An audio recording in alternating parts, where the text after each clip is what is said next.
Well, maybe there is some hope elsewhere. The FCC has fined local TV stations for airing fake news.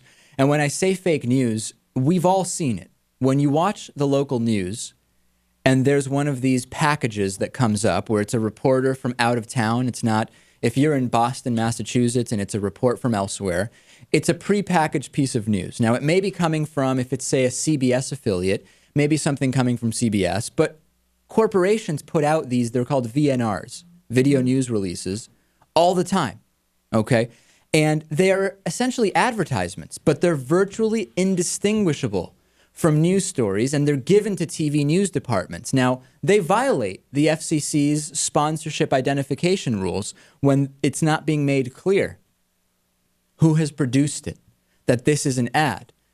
And the FCC fined 2 stations for airing these things as if they were news. And again, they're not news, and the local news budgets, as always, are being slashed, so local stations end up having to run prepackaged VNRs. And they get fooled many times. It's this stuff that comes from companies. The fines were first reported in Communications Daily. They came in a response to an 2006 complaint filed by Free Press, who's right down the road from us, and the Center for Media and Democracy, KMSP. It's a Fox-owned affiliate in Minneapolis, aired what appeared to some, apparently, to be a news report on increased consumer demand for convertibles in the summer. The video was sponsored by General Motors, and it was riddled with multiple shots and favorable descriptions of GM products. No surprise. Right. This stuff is constant. Corporate news would be almost empty without these video news releases.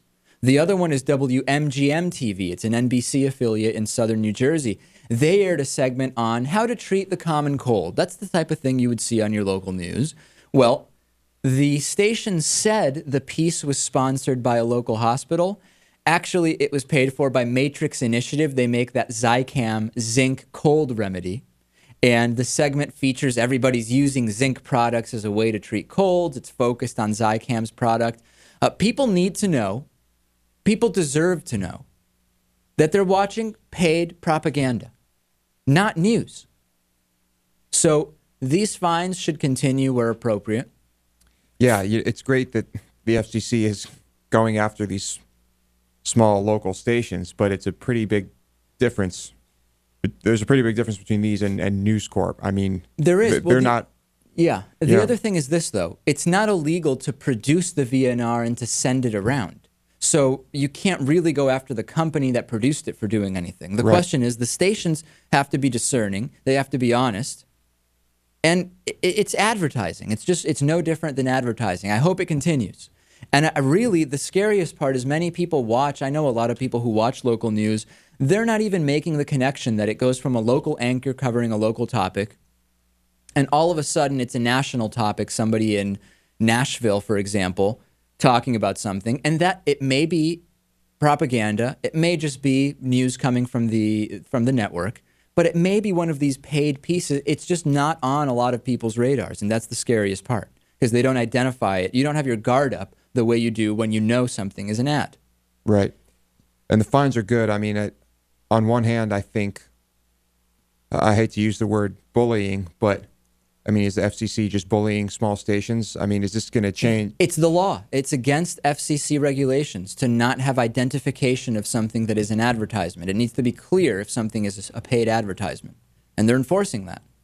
Well, more power to them, I guess. On the bonus show, we'll be talking about a link between Facebook and narcissism. We'll talk soccer hooligans, the U.S. death squad, davidpakman.com/membership, and a special going on because of our ongoing campaign to go and broadcast to you from Netroots Nation, davidpakman.com/netroots for a special offer on membership. We'll take a break. We'll come back and we'll talk to Matt Lewis about the Newt Gingrich Libyan flip-flop. So much more. Stay tuned. Back after this.